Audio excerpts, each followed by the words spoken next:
Good evening. It is opening day in baseball, and the Giants come out victorious on March 29th. This is the new, and we are under a new name now. Welcome to Giants Roundup, as the Giants beat the LA Dodgers 1-0. And of course, you can follow us on Twitter and Facebook. And also, since we are on a new channel, you can hit the please be a good viewer here and hit that. And also this would be a good time for you to hit that subscribe button. So that would certainly be one that, yeah, certainly hit that subscribe button. We're here for you. We are here almost every game. And this was a wonderful win by the Giants, a good start to the 2018 baseball season. And maybe the even year magic's still alive. I don't know. But for one day, it's the Giants, and it's Blocky, the Dodger Slayer. And yet the Giants, I think, have found a formula to beat Clayton Kershaw. And that is they have found a way to run up Clayton Kershaw's pitch count. It was the last few times that the Giants have played Clayton Kershaw. They have found a way to run up his pitch count, and it's a thing of beauty.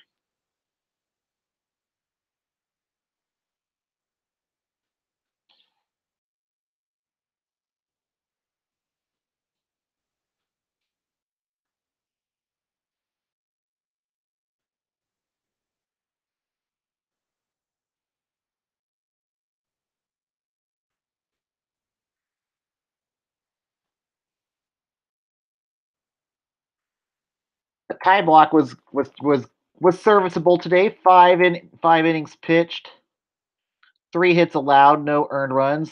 Can't complain about that. Definitely nothing wrong with that. Josh Osich got an inning,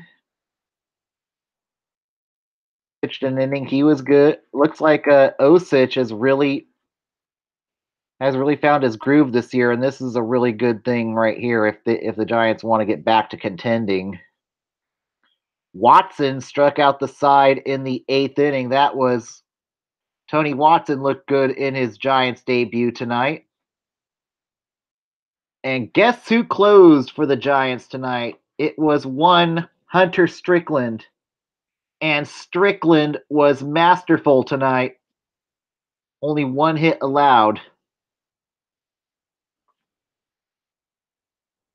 But yeah, this is the first time Clayton Kershaw has lost a season opener.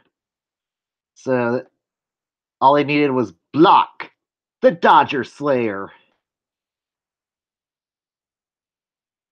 And they worked him. He only survived 6 innings tonight. If you can limit Kershaw to 6 innings, that is a victory in itself, right there. And then Tony Cingrani pitched an inning. Josh Fields pitched an inning.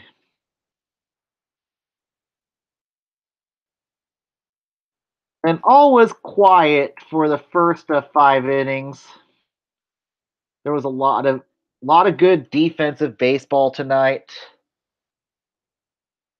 You had McCutchen in the first inning ground into a double play.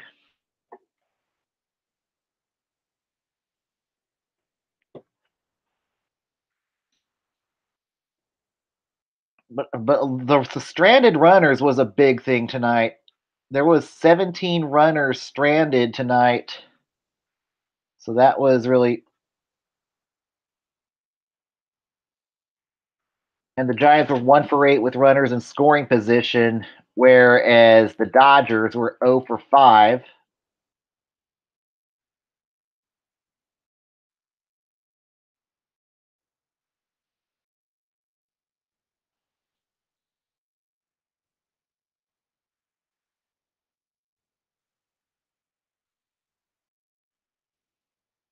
And the Dodgers only got 6 hits tonight. 2 of them came from Yasmani Grindal, but it was Puig 0 for 3. Utley got a hit tonight. Matt Kemp was 1 for 3 in his return with the Dodgers tonight. PK Hernandez 0 for 2. McCutchen was 1 for 4. Joe Panic is learning to pull hit. I will say that. Joe Panic is pull hitting now, and it's a great thing. And tonight he was the only one to hit a bye bye baby, and that was the difference maker.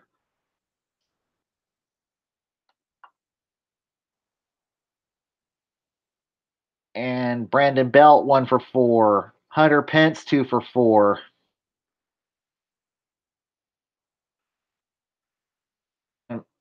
Yeah, and maybe a healthy Pence could be a good Pence for the Giants. Or at the very least to maybe be trade bait here at the deadline. But we will see how long this rotation can survive as a 4-man rotation. That's going to be an interesting key right there before it starts catching up to them. But if they can tread water and find ways to win for the first month, I totally wouldn't be surprised if maybe they make maybe a trade with the Astros, and maybe they'd send Hunter Pence back to the Astros while retaining some salary for, say, some reinforcement help in the rotation for a guy named Colin McHugh, who's fallen out of the rotation in Houston. I think that's definitely a hurler that would be someone to consider acquiring here if the Giants, if say Jeff Samardzija has a setback in rehab or whatnot. But yeah, we shall see how long the rotation and the bullpen can survive. But the bullpen solid today. Strickland pretty much shut down closer today. This is very good sign. Whereas Dyson was shaky all spring training, and it looks like he's out of the Giants closer role for the time being. So it looks like they're going to be going with Hunter Strickland as the closer for the time being. And Melanson still, I think he's DL bound at this point.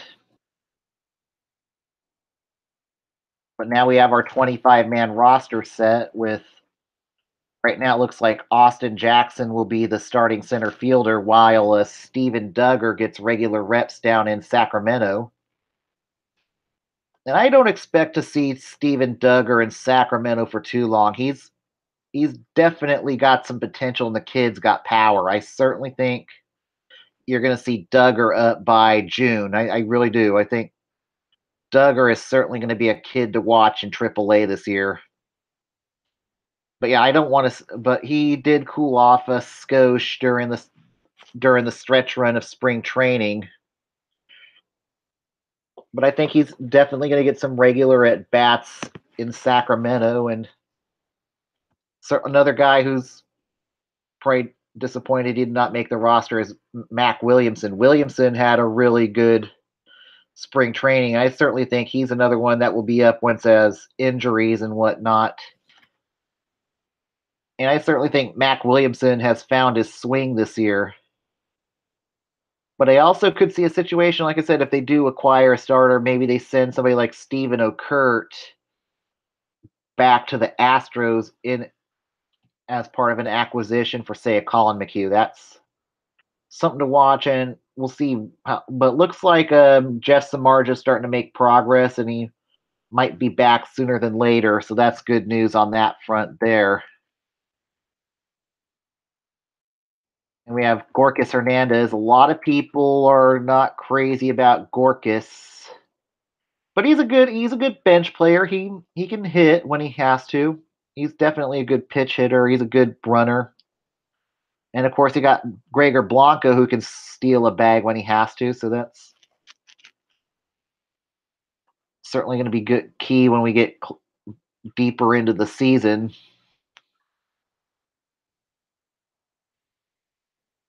And then some surprises on the roster is Pierce Johnson, who had a really good year trip in spring training. Had a really good spring training, and definitely, I think I wouldn't be surprised if they try to stretch him here in the next few games to try to get maybe him as a emergency number 5 starter in the interim in case of an emergency. And they got Roberto Gomez up who can eat innings, so that's not too bad there.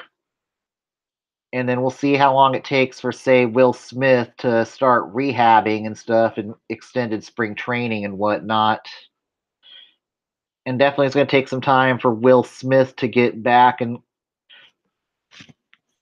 hopefully we'll have Will Smith back sometime in May or June. So that adds another lefty to the Giants' arsenal. So they're starting to look better on the lefties this year than they have in years past. That is certainly some really good news there.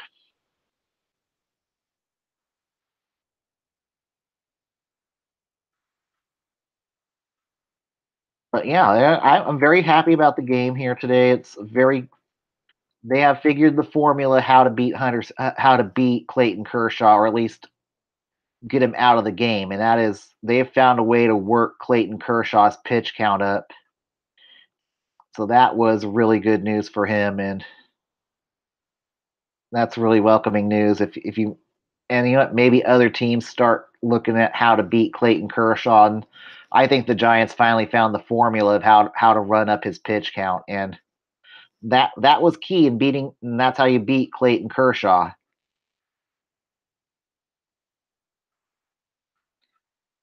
Now tomorrow, Johnny Cueto is going to go up against, I think, Rich Hill tomorrow night, and that should be good. I think that'll be a good game tomorrow night. And Kruk and Kipe will be on air tomorrow night, so that's better. We don't have to deal with the ESPN announcers.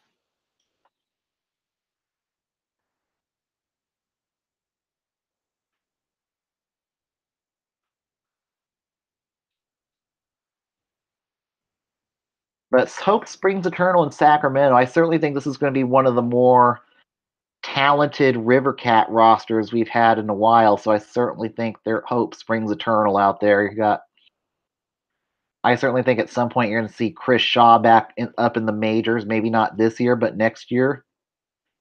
Definitely got some bullpen arms that could. DJ Snelton, even though he kind of flamed out against Oakland a couple nights ago, he's definitely got a bright future as a lefty. You got Submarine or Tyler Rogers. I think that's another one to watch in AAA this year. So, and of course Tyler Beatty and Andrew Suarez. Maybe Beatty can find his groove after a very rough spring training and Suarez needs more work in spring train. And then Tyler Herb's another one. So there's certainly going to be some talent coming from the minors this year, and I certainly think this is a good year for if you live in the Sacramento area. You're going to be visiting the Sacramento area to go out and catch a River Cats game at Rayleigh Field. I think this is one of the better River Cats rosters I've seen in a very long time. So that's certainly good news there. And then Forsyth was 0 for 4, filling in for the injured Justin Turner.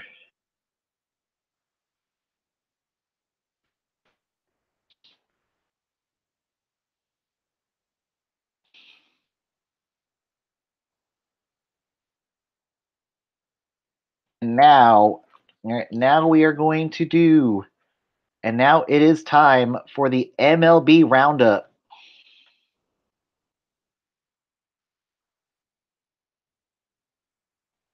The Cubs beat the Marlins 8-4. Your winning pitcher was Steve Cishek. Your losing pitcher was Jose Urena. Addison Russell went 2 for 3 in that game, in today's game. And prospect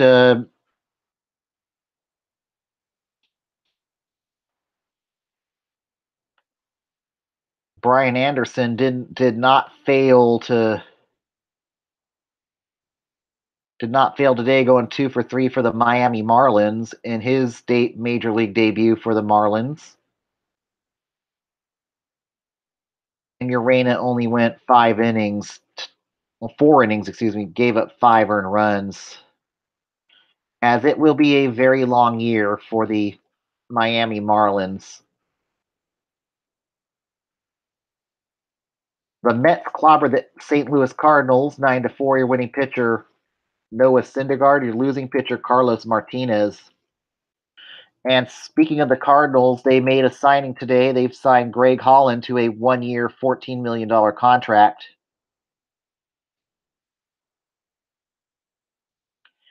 And Brandon Nimmo, 2 for 3 for the Mets today. Really good outing for Brandon Nimmo. Todd Frazier, 1 for 4 in his Mets debut. And Carlos Martinez only went 4 1/3 innings, gave up 5 runs, 4 earned, and walked 6.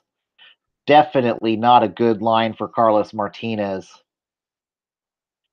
Syndergaard gave up 4 earned runs and 6 innings pitched.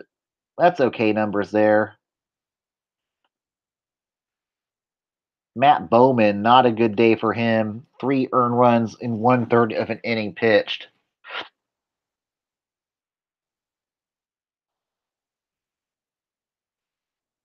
The only bright spot for the Cardinals today was Jose Martinez going 3 for 4.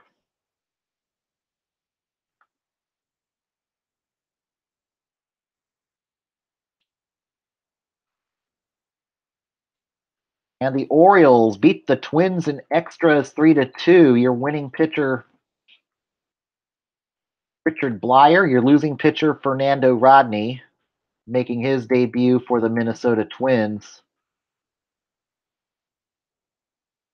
And Dylan Bundy, 7 shutout innings. Jake Odorizzi, 6 shutout innings and 7 strikeouts in his debut, but as a Twin, so not too shabby out of that.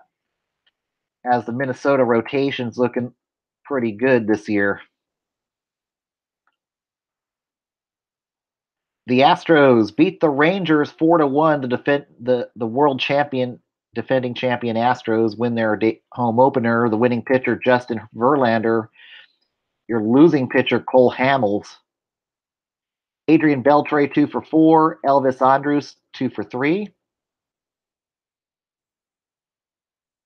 and Verlander 6 solid innings pitched today.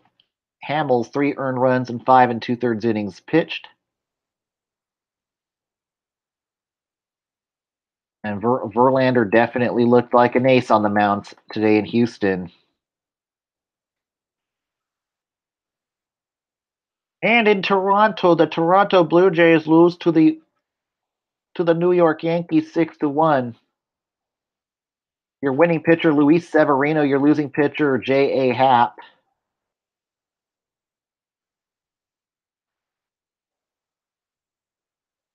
And Giancarlo Stanton, what a debut for Giancarlo Stanton today for the New York Yankees. 3 for 5 with 2 home runs. So that Stanton trade is looking good thus far for the New York Yankees. And here comes the judge. Here comes the judge with going 2 for 4 today.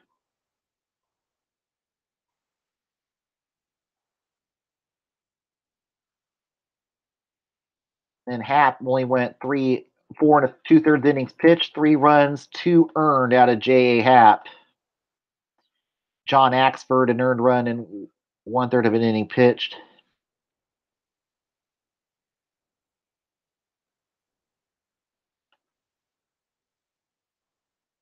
The Rays beat the Red Sox 6-4. Your winning pitcher, Austin Pruitt. Your losing pitcher, Carson Smith.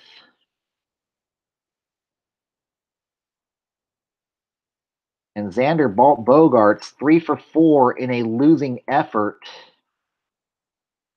And Archer averaged today 4 earned runs and 6 innings pitched. But the bullpen just could not hold a good outing out of Chris Sale today.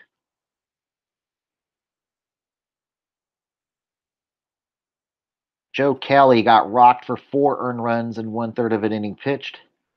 And then after that, Carson Smith 2 earned runs in 2/3 of an inning pitched. And that ended up being the nail in the coffin for the Red Sox today.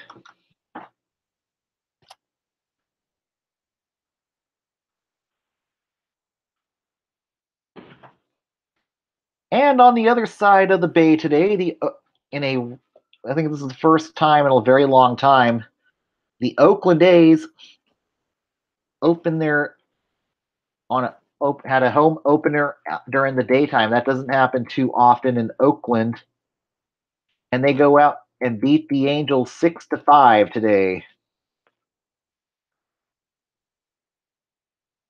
Marcus Semien 3 for 5. Chris Davis 2 for 5 with the home run. And for the Angels, Zach Cozart 3 for 6.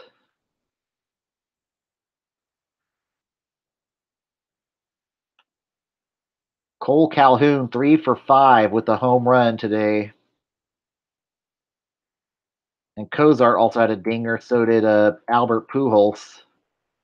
As I think this year might be the watch for 600 home runs for Albert Pujols, so that'll be an interesting situation there with the Angels this year for Pujols if he can get 600 homers.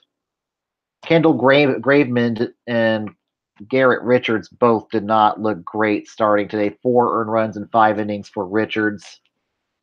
5 earned runs in 5 innings pitched out of Graveman.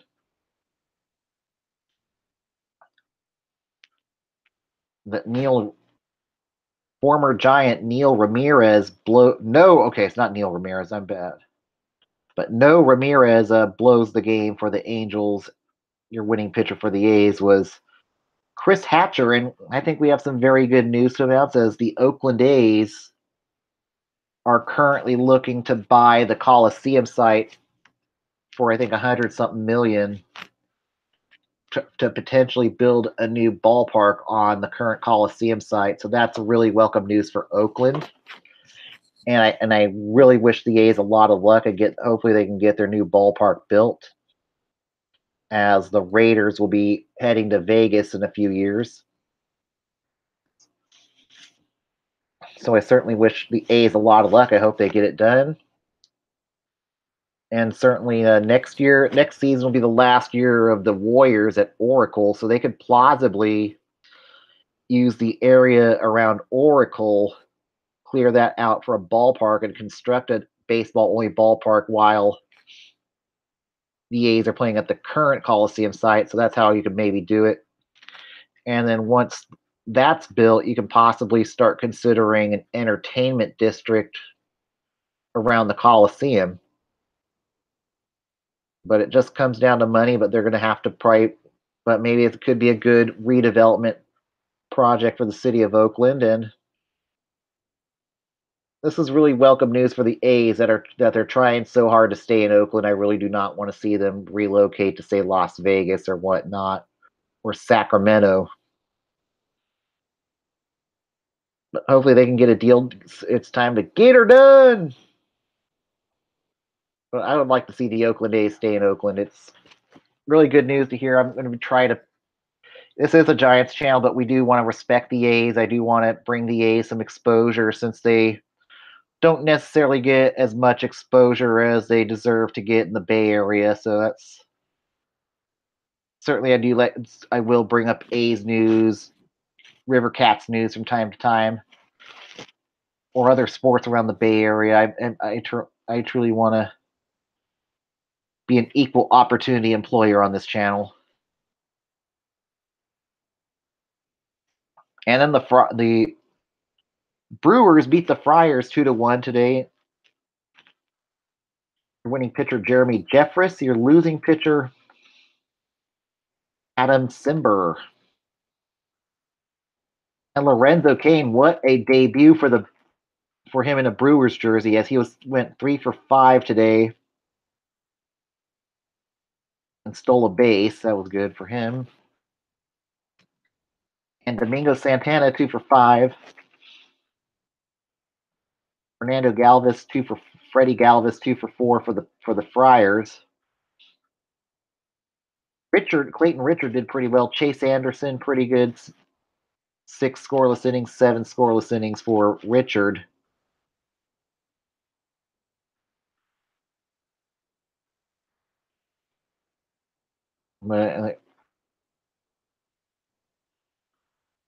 And the Braves beat the Phillies 8-5. Your winning pitcher Arodys Vizcaino. Your losing pitcher Fernando Neris.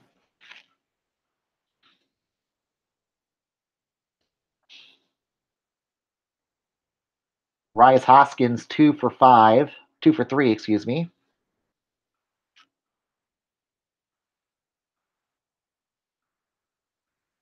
Aaron Nola 1 earned run in 5 1/3 innings pitched, not too bad. Neris, though, 3 earned runs in 2/3 of an innings pitched to blow the save, and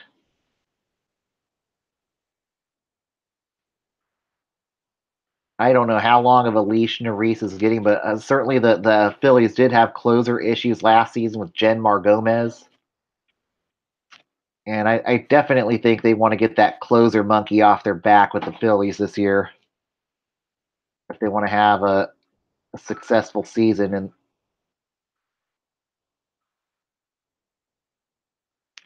And 2 games rained out today. The Tigers and Pirates rained out. The Reds and Nationals were rained out too. Games currently in progress. The Mariners are leading the Indians in the bottom of the 5th inning 2-0. In the top of the 4th inning, the D-backs are leading the Rockies 3-1.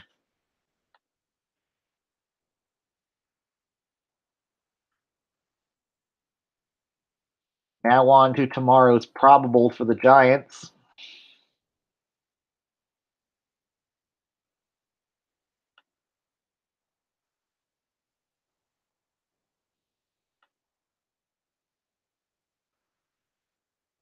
Your probables for tomorrow night are Alex Wood against Johnny Cueto.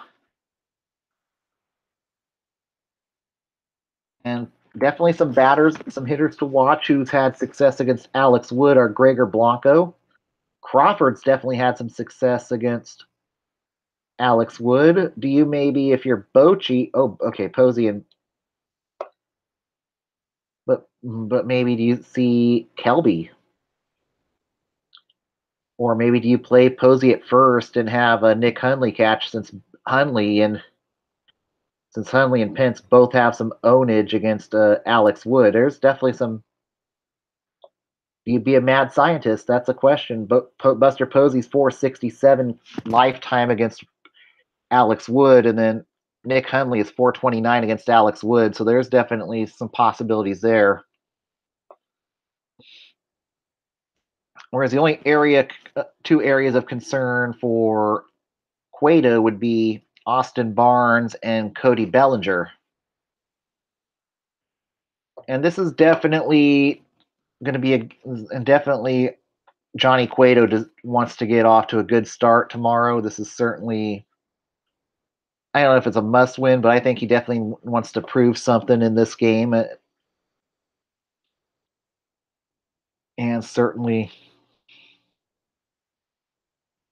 especially after an injury ravaged season last year and a season that just did not go well for Cueto, I think he definitely wants to get off to a good start tomorrow. And Alex Wood was one who started off hot last year and then really cooled off in the second half of the season. So I certainly think Alex Wood wants to get back on track. So this would be a good matchup tomorrow. I certainly think it's going to be a really good game tomorrow. So I will see you tomorrow night. Don't forget to hit the subscribe button. And everybody have a good night and peace.